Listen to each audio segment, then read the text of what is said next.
লা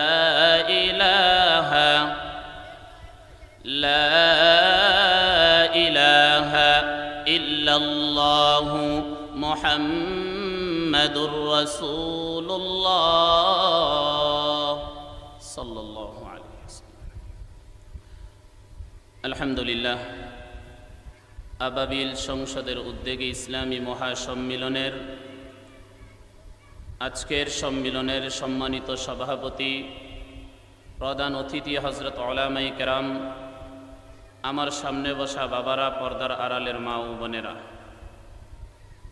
আল্লাহ রাব্বুল আলামিনের দরবারে লাখো কোটি শুকর যে মহান মালিক দুনিয়ার ব্যস্ততাকে পিছনে ফেলে, দুনিয়ার ব্যস্ততাকে কাটিয়ে জান্নাতের বাগানে আসবার এবং বসবার তৌফিক দিয়েছেন। সেই জন্য সকলেই জবান খুলে আওয়াজ দিয়ে একবার শুকর আদায় করি, আলহামদুলিল্লাহ। জান্নাতের বাগানে এসে বসতে পারছেন, আপনারা খুশি না বেজার?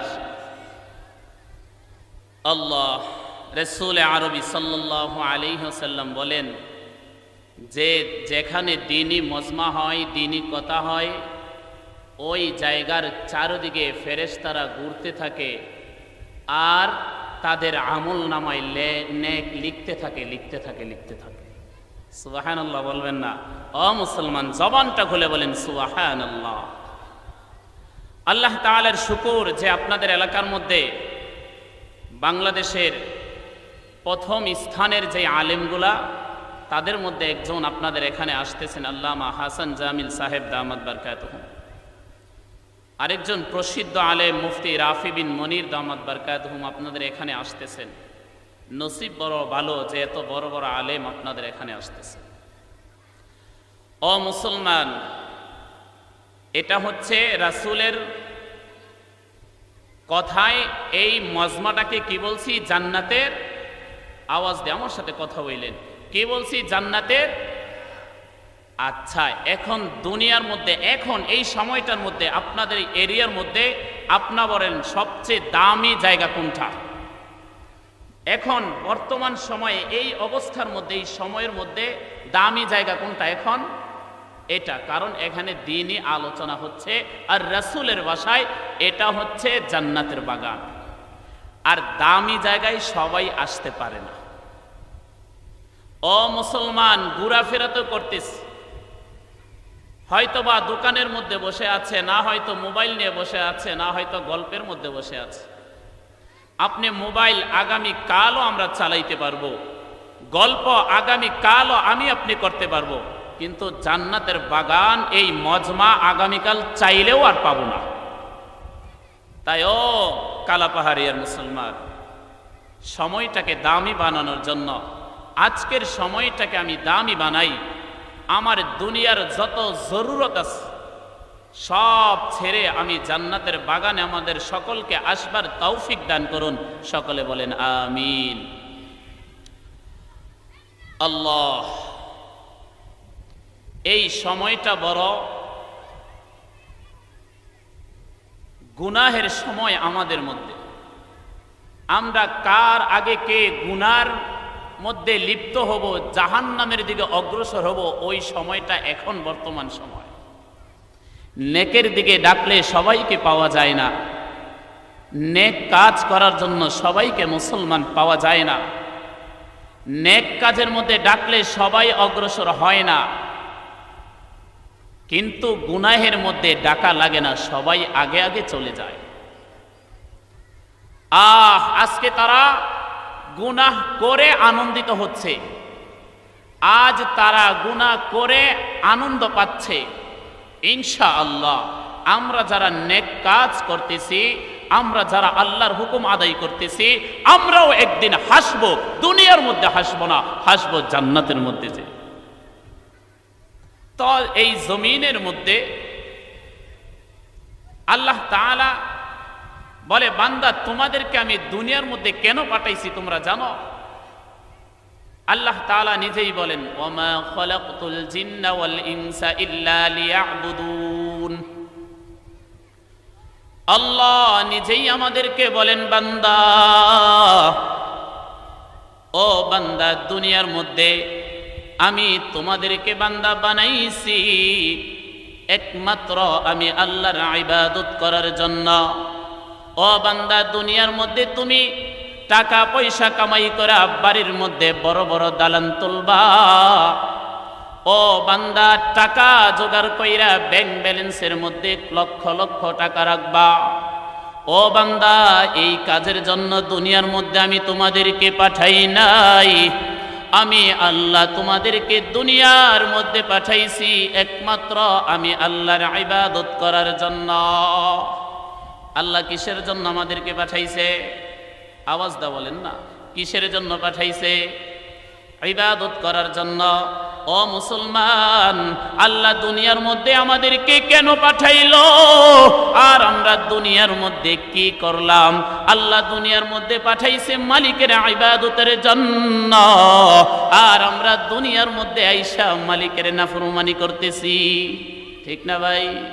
আল্লাহ বলছে বান্দা করে পাঠাইলাম ইবাদতের জন্য, আর আমরা বান্দারা মালিকের নাফরমানির মধ্যে লিপ্ত হয়ে গেছি। আল্লাহ বলে ইয়া আইয়ুহাল্লাযীনা আমানু আতিউল্লাহ ওয়া আতিউর রাসূল। আল্লাহ তাআলা বলে হে ঈমানদারগণ, হে ঈমানদারগণ, দুনিয়ার মধ্যে আমি আল্লাহর আনুগত্য করো, আমি আল্লাহর আনুগত্য করবা আর আমার রাসূলের আনুগত্য করবা।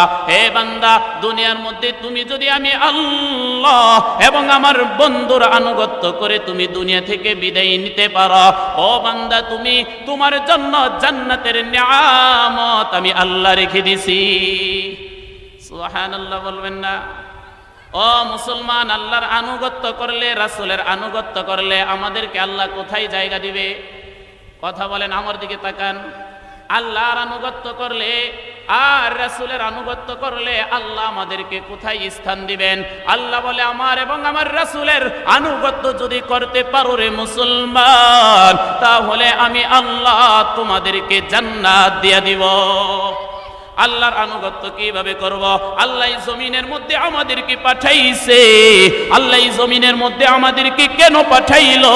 আল্লাহ জমিনের মধ্যে আমাদেরকে পাঠাইছে ইবাদতের জন্য। আমরা যখন পড়ি লা ইলাহা ইল্লাল্লাহ, আল্লাহ আপনি ছাড়া আর কেউ মালিক নাই, আল্লাহ সমস্ত কিছুর মালিক আপনি আল্লাহ। ও মালিক, সমস্ত কিছুর মালিক আপনাকে মানলাম। ও মুসলমান, শুধু জবানের দ্বারা মানলে চলবে না, আমার কাজের দ্বারা, আমলের দ্বারা দেখাইতে হবে আমি আল্লাহকে যে মানি। আল্লাহকে যদি মানতে হয় নামাজ সারা না দইরা, কথা বলেন না, আল্লাহকে যদি মানি তাহলে নামাজ পড়তে হবে না ছাড়তে হবে? নামাজ পড়লে আমি আল্লাহর হুকুম মানলাম। এই জমিনের মধ্যে আমি দ্বীনের উপরে চললে আল্লাহর হুকুম মানলাম। এই জমিনের মধ্যে আমি যদি পরিপূর্ণ দ্বীনের ভিতরে চলতে পারি তাহলে আমি আল্লাহর হুকুম মানলাম। আর রাসূল আরবি সাল্লাল্লাহু আলাইহি ওয়াসাল্লামের আনুগত্য আমি কখন করব? যখন আমার রাসূলের সারা জিন্দেগীর আদর্শ আমার মধ্যে ফিট করতে পারবো। ঠিক কিনা মুসলমান? আমার রাসূলের আদর্শ যদি আমার মধ্যে লাগাইতে পারি তাহলে আমি আমার রাসূলের আনুগত্য করলাম। ও মুসলমান, জবানে যতই বলি রাসূল গো আমি আপনাকে ভালোবাসি, জবানে যতই বলি রাসূল আপনার জন্য আমি ময়দানের মধ্যে জীবনটা দিয়ে দিতে পারবো, আমি চিল্লাইয়া যতই বলি পয়গম্বর আপনার জন্য আমি সমস্ত জিন্দেগীর যা কিছু আছে আপনার জন্য আমি সঁপে দিতে পারবো। ও মুসলমান, আল্লাহর রাসূলকে যদি আমি মুহাব্বত করি তাহলে আমার 3.5 হাত দেহের মধ্যে আমার রাসূলের আদর্শ থাকতে হবে। কালকে তো আসতেছে এক দল রাস্তার মধ্যে র্যালি বার করবে, এক দল রাস্তার মধ্যে মিছিল বাইর করবে, ঈদে মিলাদুন নবী পালন করবে। রাসূল আপনাকে আমি খুব ভালোবাসি, রাসূলকে আমি মহব্বত করি, রাসূলকে মহব্বত করার কারণে আমি রাসূলের নামে র্যালি বার করলাম, আমি রাসূলের নামে মিছিল বার করলাম। ও মুসলমান, ও মুসলমান, জবানে যদি বলি আমি আশিকে রাসূল, কাজ হবে? জবানে যদি বলি আমি আশিকে রাসূল, আমি মুখে মুখে যদি বলি আমি আশিকে রাসূল, কখনো সম্ভব নয়। আরে মুখের বলাই কাজ হবে না। আমি যদি আমার রাসূলকে ভালোবাসি তাহলে আমার দেহের দিকে তাকাইলেই বোঝা যাবে আমি রাসূলকে কতটুকু ভালোবাসি। আমার এই দেহের মধ্যে তাকাইলেই বোঝা যাবে আমি আমার রাসূলের কতটুকু আশিক। এক রিকশা চালক বিয়ে করছে। ও মুসলমান, সবারই তো একটা জীবনে একটা রাত্র আনন্দের আসে, যে সেটা হচ্ছে বাসর রাত। ওই রিকশা চালক যখন বিয়ে করলো, এখন বাসর রাত্রে ঘরের মধ্যে ঢুকছে। এখন বিবি স্বামীকে দেখা বলতেছে, স্বামী গো, আমি তোমাকে অনেক ভালোবাসি। বেচারাই তো খুব খুশি যে নতুন বিবি বলছে আমাকে খুব ভালোবাসি। ও স্বামী, আমি তোমাকে খুব ভালোবাসি। ঘুম থেকে উইঠা বলতেছে, স্বামী গো, ও স্বামী, আমি তোমাকে খুব ভালোবাসি। সকালবেলা খাবার খাওয়াইতেছে, খাবার সামনে দিয়ে বলতেছে, স্বামী গো, আমি তোমাকে খুব ভালোবাসি।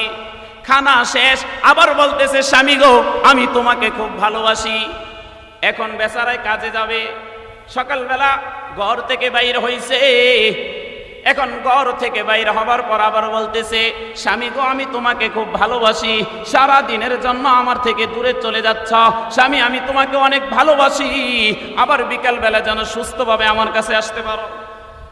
এখন বলেন তো, কোন বিবি যদি স্বামীকে এইভাবে বলে, স্বামী খুশি না বেজার? বেচারাই অনেক খুশি যে আমার বউ আমাকে অনেক ভালোবাসে, আমার বউ আমাকে অনেক ভালোবাসে বলছে। এখন খুশি, সারাদিন কাজ করলো, বিকেল বেলা বাড়িতে আসবে। হঠাৎ অ্যাক্সিডেন্ট করে হাতের মধ্যে একটু আঘাত লাগলো, হাত দিয়া রক্ত ঝরতেছে। হাতটা এরকম ভাবে চেপে ধরে এখন বিবির সামনে আইসা দরজার মধ্যে টোকা দিচ্ছে, বিবি দরজা খোলো। এখন ওই বিবি দরজা খুইলা দেখে স্বামীর হাতে দইরা রাখছে। আপনার কি হয়েছে? কয় ব্যথা পাইছে, হাত দিয়া রক্ত ঝরতেছে। এখন বিবি বলে, স্বামী গো, সারাদিন যেই কথা তোমাকে বলতে পারি নাই, আগে এইটা বইলা নেই, আমি তোমাকে অনেক ভালোবাসি। এখন আপনারাই বলেন তো, এখন স্বামীর এই কথাটা ভালো লাগবে না রাগ উঠবে? বুঝেন নাই আমার কথা? এখন স্বামীর কি এই কথাটা ভালো লাগবে? স্বামী রাগের মাথায় হাত দিয়া গালের মধ্যে একটা বসায় দিল। এখন স্বামী বলতেছে, বিবি রে, তুই যদি আমাকে আসলেই ভালোবাসতি রে বিবি, তাহলে আগে আমার হাতের রক্ত ঝরা তুই বন্ধ করতি, ঘরের মধ্যে সেবলো নাই না আমার হাতের মধ্যে লাগাইয়া দিতি। বিবিরে জবান দিয়া বারবার বলার দরকার ছিল না, স্বামী আমি আপনাকে ভালোবাসি। যখন তুই আমার রক্ত ঝরাটা বন্ধ করতে পারতি, আমার হাতের মধ্যে সেবলুন লাগাইয়া দিতি, আমি স্বামী বুঝতাম যে আমার বিবি আসলেই আমাকে ভালোবাসে। এ মুসলমান, আমরা জবানে যতই বলি আমরা নবীর আশিক, আমি নবীকে ভালোবাসি, আরে জবানের দ্বারা কোনো মূল্যায়ন নাই। আমি যতই রেলিবার করি না কেন, আমি যতই ঈদে মিলাদুন নবী পালন করি না কেন, আমার জবানে যতই বলি আশিকে রাসূল, আমি কখনো আশিকে রাসূল হইতে পারবো না। আরে তোমার 3.5 হাত দেহের দিকে তাকাইলেই তো আমার রাসূলের ভালোবাসা ফুটে উঠবে। এ মুসলমান, আমাদের মাথার উপরে, আমাদের মাথার দিকে তাকান, আমাদের মাথার দিকে তাকাইলে আমার পয়গম্বরের ভালোবাসা দেখা যায়। আমার পয়গম্বরের টুপি পরছে, আমরাও আমার পয়গম্বরের মহাব্বতের কারণে মাথার মধ্যে টুপি লাগাইছি। আমার পয়গম্বর চুল বলছে সুন্নত তরিকায় কাটার জন্য, আমাদের চুলগুলাও আমার পয়গম্বরের ভালোবাসার কারণে সুন্নত তরিকায় কাটছে। হে মুসলমান, চেহারার দিকে তাকাইয়া দেখো, আমার পয়গম্বর বলছে আমার সুন্নত হচ্ছে দাড়ি। আরে আমি রাসূলকে ভালোবাসি, আমি রাসূলকে মহাব্বত করি, আমি রাসূলকে মহাব্বত করার কারণে আমি আমার পয়গম্বরের সুন্নত দাড়ি আমি রেখে দিছি। আমার পোশাকের দিকে তাকান, পোশাকের দিকে তাকাইলে আমার রাসূলের ভালোবাসা ফুটে ওঠে। আমার রাসূল পাঞ্জাবি পরতো, আমরাও পাঞ্জাবি পরছি। আমাদের পায়ের দিকে যখন তাকান, আমার রাসূল নিষেধ করছে টাকনুর নিচে লুঙ্গি পায়জামা পরিও না। আমরা কখনো টাকনুর নিচে লুঙ্গি পায়জামা পরি না। ও মুসলমান, আমাদের 3.5 হাত দেহের মধ্যে তাকাইলে আমার রাসূলের ভালোবাসা ফুটে ওঠে। আর আমাদের যদি আশিকে রাসূল দাবি করি, আমরাই তো করতে পারবো, ঠিক কি না? আশিকে রাসূল যদি দাবি করি তাহলে তো আমরাই করতে পারবো। আমার রাসূলের ভালোবাসা যখন আমার 3.5 হাত দেহর মধ্যে ফুটে উঠবে, আমার জবানে বলার দরকার নাই রাসূল গো আপনাকে অনেক ভালোবাসি, আমাদের 3.5 হাত দেহর মধ্যে তাকাইলেই তো ফুটে উঠে আমি আমার রাসূলকে কতটুকু ভালোবাসি। আমার দিকে তাকান, আমার দিকে তাকান, তো আমাদের চেহারার দিকে তাকাইলে ফুটে ওঠে যে আমাদের রাসূলকে আমরা কতটুকু ভালোবাসলাম। এখন যদি আমি বলি যে আমি আশিকে রাসূল, আমি রাসূলকে ভালোবাসি, আরে জবানে বলতে হবে না রে ভাই, তোমার 3.5 হাত দেহর মধ্যে আল্লাহর রাসূলের সুন্নত লাগাইয়া দাও, তোমার দেহর মধ্যে আমার রাসূলের আদর্শ লাগাইয়া দাও, তোমাকে বলতে হবে না, আল্লাহর রাসূলের ভালোবাসা তোমার চেহারার মধ্যেই ফুটে উঠবে ইনশাআল্লাহ। তো রাসূলের আদর্শের উপরে চলতে পারবো তো ইনশাআল্লাহ, রাসূলের আদর্শের উপরে চলবো তো ইনশাআল্লাহ। ওয়ালা তুবতিলু আমালাকুম, তারপরে আল্লাহ তাআলা বলে হে বান্দা তোমাদের নেক কাজগুলা নষ্ট কইরো না, তোমাদের নেক আমলগুলা নষ্ট কইরো না। আল্লাহর এই কোরআনের আয়াত দ্বারা বোঝা যায়, আল্লাহর এই কথা দ্বারা বোঝা যায় যে মুসলমান আমাদের নেক কাজ গুনাহের কারণে নষ্ট হয়ে যায়, আমাদের নেক কাজ গুনাহের কারণে নষ্ট হয়ে যায়। আব্দুল্লাহ ইবনে আব্বাস রাদিয়াল্লাহু তাআলা আনহু বলে, দুনিয়ার মধ্যে যারা ভালো কাজ করবে আল্লাহ তাদেরকে দুনিয়ার মধ্যে 5টি পুরস্কার দিবেন। 1 নাম্বার পুরস্কার হইল দুনিয়ার মধ্যে যারা ভালো কাজ করবে, 1 নাম্বার পুরস্কার হইল তারা দেখতেও যদি কালো হয়, তাদের গায়ের চামড়াটা দেখতেও যদি কালো দেখা যায়, চেহারাটা দেখতেও যদি কালো দেখা যায়, আল্লাহ তাদেরকে নূর দিয়ে দিবেন চেহারার মধ্যে।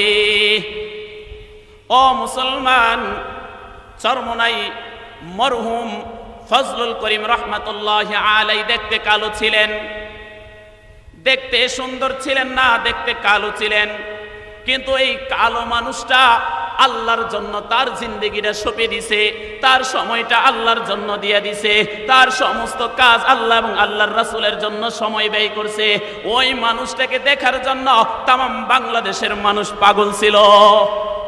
ওই মানুষটাকে এক নজর দেখবো বলে মানুষ বরিশালের মধ্যে চলে যাইত। ও মুসলমান, সুন্দর হইলেই সুন্দর হওয়া যায় না, গায়ের চামড়া সুন্দর হইলেই সুন্দর হওয়া যায় না। আরে সুন্দর তো তখন আমরা হব যখন আমার আল্লাহ আমার চেহারার মধ্যে নূর ঢেলে দিবে। হে যুবক, গায়ের চামড়া সুন্দর হইলেই সুন্দর হওয়া যায় না, গায়ের চামড়া সাদা দেখলেই সাদা হওয়া যায় না। আজকে যে যুবকরা সুন্দর মেয়েদের পিছনে গুরু গুরু করে, যুবতী মেয়ে সুন্দরী গায়ের রংটা তার সাদা, তার পিছনে গুরু গুরু করে একটু কথা বলার জন্য। এ যুবক, গায়ের চামড়ার দিকে যদি না দৌড়াইয়া, বিয়া করার সময় যদি চামড়ার দিকে না তাকাইয়া তুমি যদি একবার তাকাইতা যে চামড়ার দিকে তাকাবো না, এইটা দেখি এই মেয়েটা আমার আল্লাহ এবং রাসূলের দ্বীনের উপরে চলে কিনা। এ মুসলমান, তুমি আজকে আমরা সাদার পিছনে দৌড়াচ্ছি, দ্বীনদারিত্বের পিছনে আমি আপনি দৌড়াচ্ছি না। আমরা যখন দ্বীনদারিত্ব পিছনে দৌড়াবো আমাদের সংসারে দেখবেন রহমত আসবে। আজকে তো স্বামী স্ত্রী অনেকের মিল নাই, শুধু ঝগড়া লাগে। কারণ ছেলে যখন বিয়ে করবে তখন চিন্তা করে যে মেয়ে সুন্দরী কিনা। আমরা তো সুন্দরী বলতে বোঝাই চামড়াটা সাদা হইলেই সুন্দরী, ঠিক না? সুন্দরী বলতে এটা বোঝাই না যে মেয়েটা দেখতে সাদা হবে।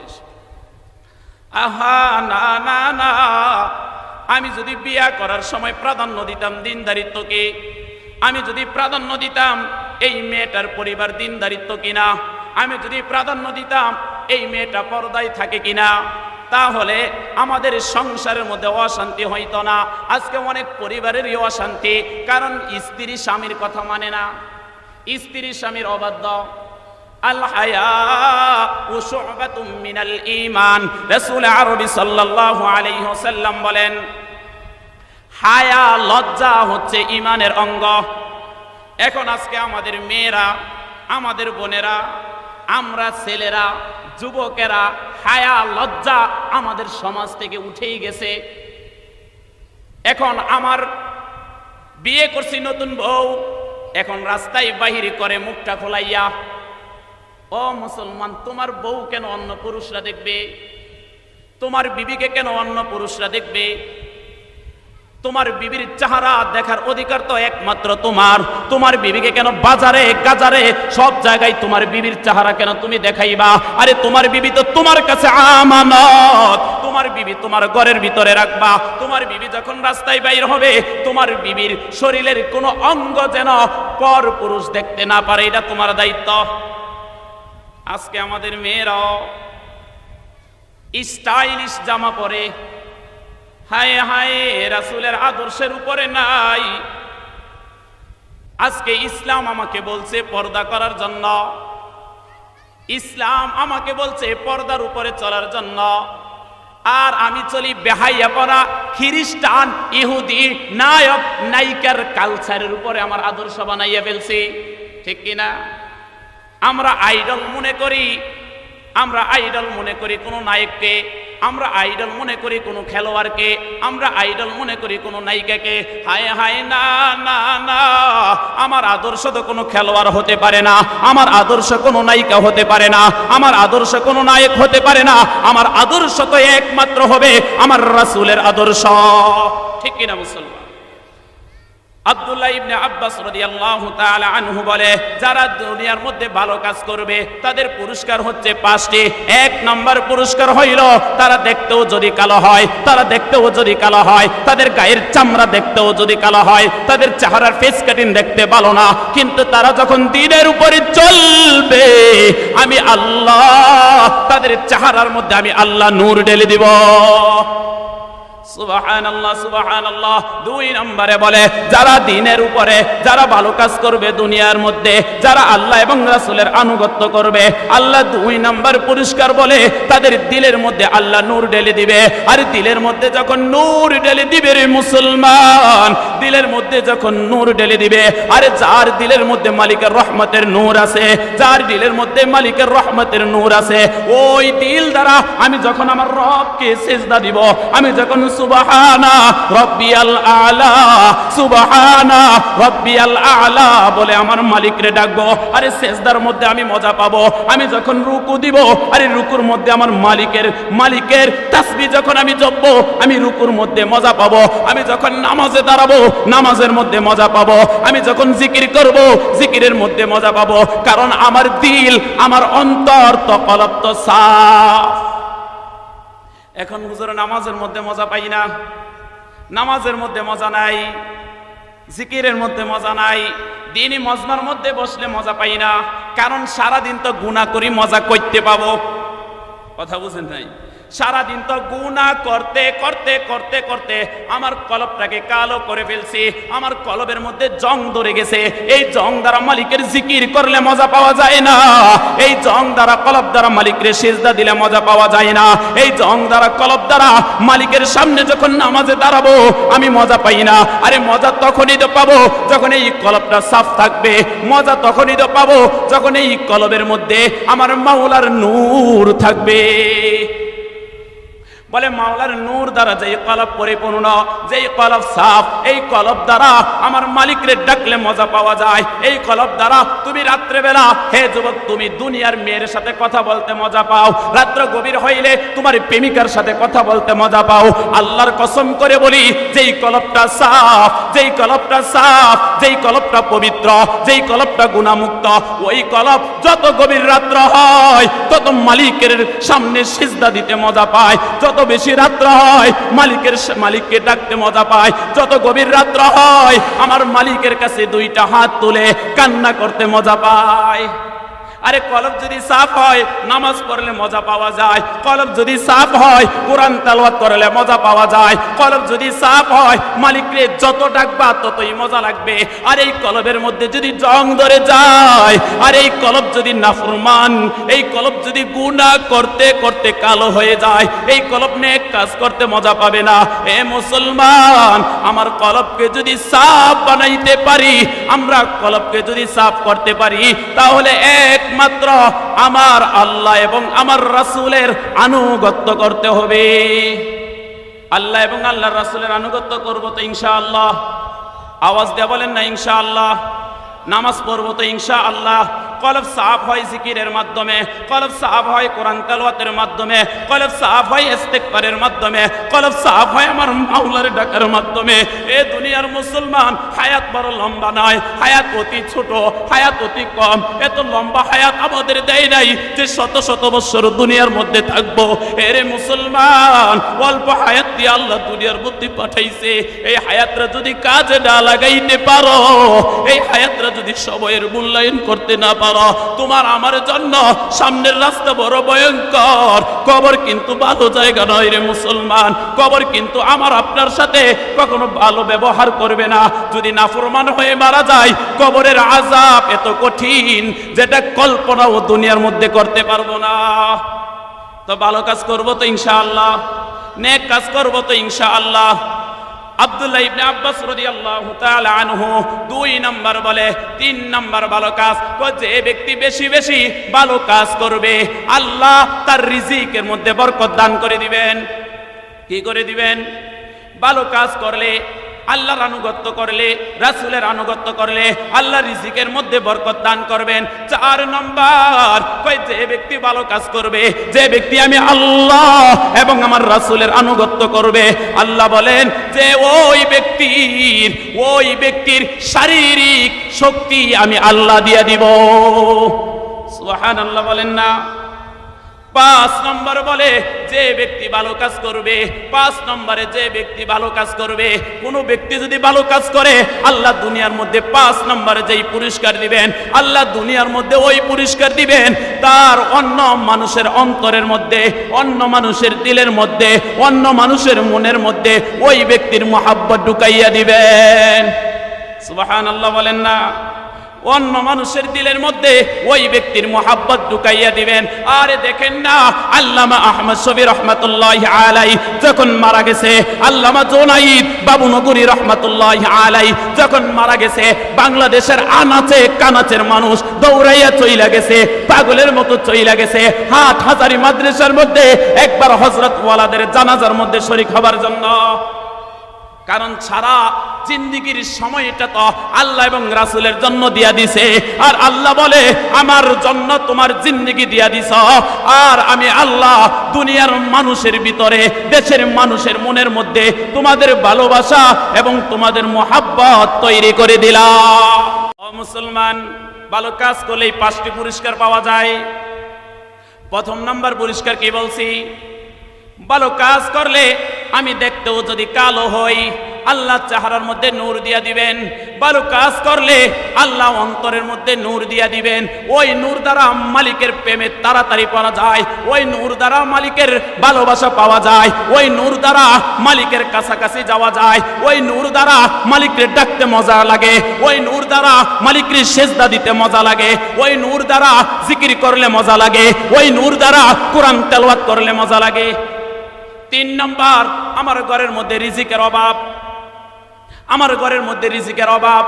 কই, তুমি ভালো কাজ করো, আল্লাহর আনুগত্য করো, রাসূলের আনুগত্য করো, রিজিকের অভাব দূর হয়ে যাবে। শারীরিক দুর্বল, তুমি আল্লাহ এবং আল্লাহর রাসূলের আনুগত্য করো, তোমার দুর্বলতা কেটে যাবে। তুমি আল্লাহ এবং আল্লাহর রাসূলের আনুগত্য করো, অন্যের দিলের মধ্যে, মনের মধ্যে আল্লাহ তোমার জন্য ভালোবাসা মুহাব্বত তৈরি করে দিবে। ও মুসলমান, এই জান্নাতের বাগান থেকে যদি আমি নিয়ত করতে পারি যে আল্লাহ এই জান্নাতের বাগানে বসছি, আমি আজকে গুনাহ মুক্ত তওবা করে আমি এখান থেকে বাড়িতে ফিরব, খাঁটি তওবা যদি করতে পারি আল্লাহ আমাদের পিছনের সমস্ত গুনাহ মাফ করে দিবেন। খাঁটি তওবা করার নিয়ত আছে তো ইনশাআল্লাহ? আছে তো ইনশাআল্লাহ? মুসলমান, হায়াত বড় কম, লম্বা হায়াত আমাদের নাই, হায়াত অতি অল্প। এই অল্প হায়াত নিয়ে একদিন চলে যাব। দুনিয়ার মধ্যে যত কিছু বানাই না কেন এটা আমার না। দুনিয়ার মধ্যে যত টাকা পয়সা, দালান কোটা, জমিন যতই করেন একটাও আপনার সঙ্গে হবে না। আজ মারা যান, কবরে শোয়াইয়া রাইখা আপনার সন্তানরা বাড়িতে বৈশা বন্টন তৈরি করবে, এমুক এমুক এমুক। হয় না? আজকে কবরে আপনাকে শোয়াই রেখে আসছে, আজকেই ছেলেরা বন্টন নামার জন্য তৈরি হয়ে যান। তা আপনার কবরে কিচ্ছু যাবে না, আমার কবরে কিচ্ছু যাবে না, শুধু আমাদের কবরের সঙ্গে হবে একমাত্র নেক আমল, নেক আমল, নেক আমল। নেক আমল ছাড়া উপায় নাই। আল্লাহ তাআলা বলে, ইয়া আইয়ুহাল্লাযীনা আমানু তুবু ইলাল্লাহি তাওবাতান নাসুহা। ইয়া আইয়ুহাল্লাযীনা আমানু তুবু ইলাল্লাহি তাওবাতান নাসুহা। হে আমার বান্দা, তোমরা যদি খাঁটি তওবা করতে পারো রে বান্দা, আমি আল্লাহ তোমাদের জিন্দেগীর সমস্ত গুনাহ মাফ করে দিব। খাঁটি তওবা করার নিয়ত আছে তো? খাঁটি তওবা করার নিয়ত আছে তো? কয় চার জিনিসের সমন্বয়ে খাঁটি তওবা করা যায়।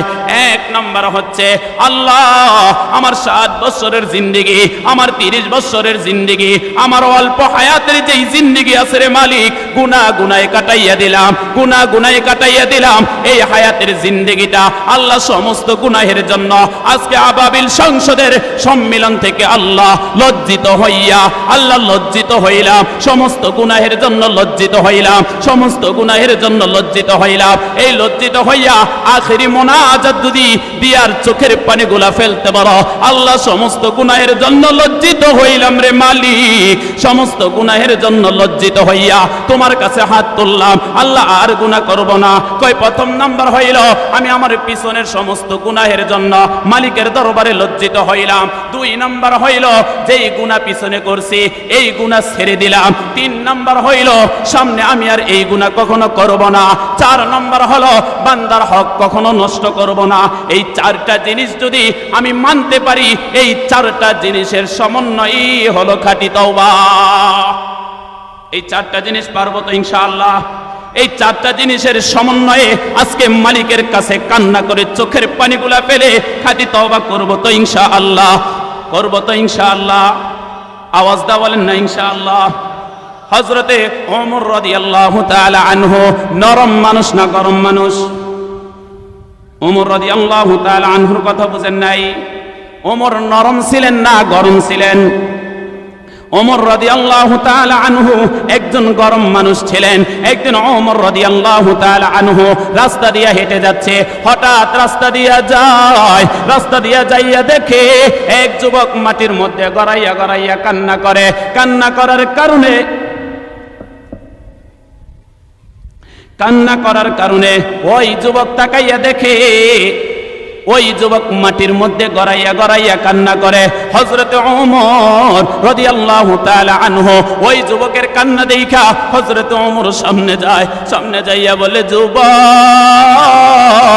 এমন ভাবে গড়াইয়া গড়াইয়া কেন কান্না করতেছ রে যুবক? ওই যুবকের হাউমাউ করে কান্নার আওয়াজ বাড়াইয়া দিছে। ওমর যাইয়া বলে, ভাই এমন ভাবে কেন কান্না করো রে ভাই? ও ভাই, তোমার কান্না থামাইয়া দাও না। ওই যুবক কান্না থামায় না। ওই যুবকের কান্না দেখা হযরতে ওমরের চোখেও পানি।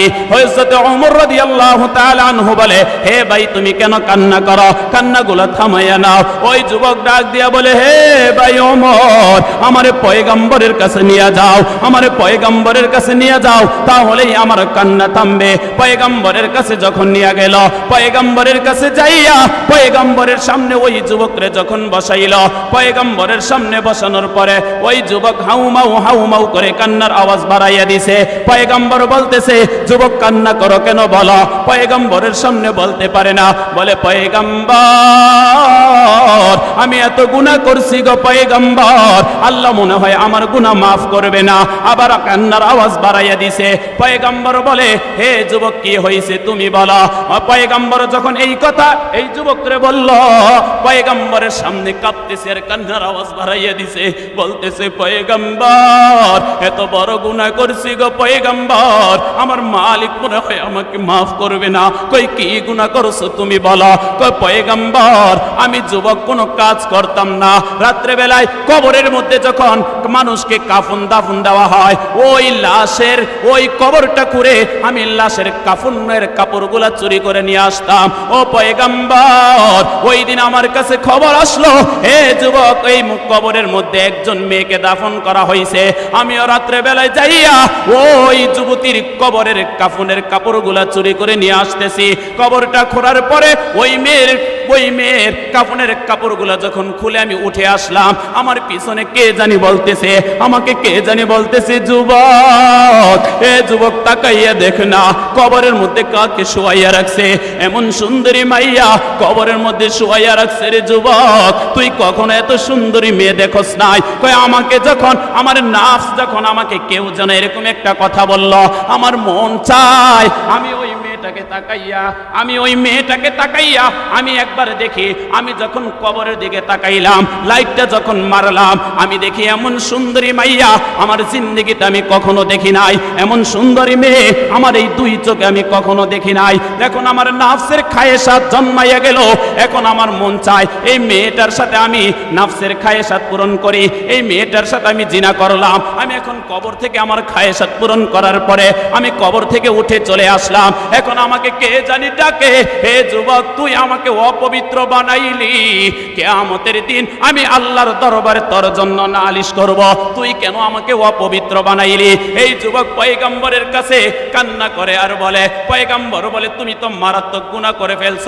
এই কথা যখন বলল, এই সাহাবী দৌড়াইয়া পাহাড়ের উপরে চইলা গেছে, পাহাড়ের উপরে যাইয়া কান্না করে আর বলে, আল্লাহ, আমার গুনাহ জানি না আপনি মাফ করবেন কিনা। কই কান্না করতে করতে এখন আর চোখের মধ্যে পানি আসে না, এখন চোখ দিয়া রক্ত বাইর হয়। আল্লাহ তাআলা জিবরাইল আমিনকে পয়গম্বরের কাছে পাঠাইছে, এ পয়গম্বর আর দেরি কইরেন না, আপনার সাহাবীদেরকে পাঠাইয়া দেন, ওই সাহাবীর কাছে যাইয়া বলতো আল্লাহ তার জিন্দেগীর সমস্ত গুনাহগুলো মাফ করে দিছে। খাঁটি তওবা, এরকমই খাঁটি তওবা দরকার, যে গুনাহ আর করব না। আজান দিচ্ছে, অল্প সময়ে যেই কথাগুলো বললাম ওই কথাগুলোর উপর আল্লাহ আমাকে এবং আপনাদের সকলকে আমল করার তৌফিক দান করুন। সকলে বলেন আমিন। ওয়া আখিরু দাওয়ানা আনিল হামদুলিল্লাহি রাব্বিল আলামিন।